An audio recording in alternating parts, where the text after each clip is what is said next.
அவர் பயன்படுத்தின வார்த்தை தப்பா சரியா அப்படின்றதுக்கு முன்னாடி இடம் பொருள் ஏவல் எந்த நேரத்தில் எந்த வார்த்தைகளை பயன்படுத்த வேண்டும் என்பதற்கு ஒரு ஒரு வரைமுறை இருக்குது.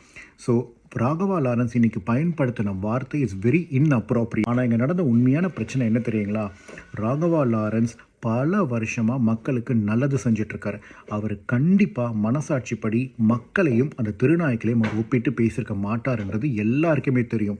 ஆனால் நியூஸ் சேனல் என்பது நடக்கிற விஷயத்தை ரிப்போர்ட்டர்ஸ் அப்படியே ரிப்போர்ட் பண்ணுறது பேர் தான் நியூஸ் சேனல். ஆனால் அவங்க என்ன பண்ணுறாங்க, அதை ரிப்போர்ட் மட்டும் செய்யாமல் அதுக்கு மேலே கூட அவங்க ஒரு ஹெட்லைனை போட்டு திருநாய்க்களுடன் மக்களை ஒப்பிட்டு பேசிய ராகவா லாரன்ஸ் அப்படின்னு போடுறாங்க. நியூஸ் சேனல் நான் உங்களுக்கு கேட்குறேன், உங்களுக்கு தெரியுமா அவர் ஒப்பிட்டு தான் பேசினாரா? நீங்கள் வழக்கம் போல் உங்கள் டிஆர்பி ரேட்டுக்காக அது நீங்கள் தேவையில்லாமல் ஏற்றி விட்டு பேசுகிறீங்க. ஸோ நியூஸ் சேனலும் ரிப்போர்ட் பண்ணுறீங்களா? நடந்தது மட்டும் ரிப்போர்ட் பண்ணுறதுக்கு பேர் தான் ரிப்போர்ட்டர்ஸை தவிர்த்து நீங்கள் உங்கள் டிஆர்பி ரேட்டுக்காக இந்த மாதிரி ஏற்றி தேவையில்லாமல் இந்த மாதிரி டைட்டில் போடுறது இந்த பத்திரிகை நாகரிகம், இந்த பத்திரிகைக்கான சில நியாயம் தர்மம் இருக்கு இல்லையா, அதெல்லாம் எப்போவோ உடஞ்சி செத்து போச்சுன்றதை மட்டும்தான் எனக்கு இன்றைக்கி காமிக்குது.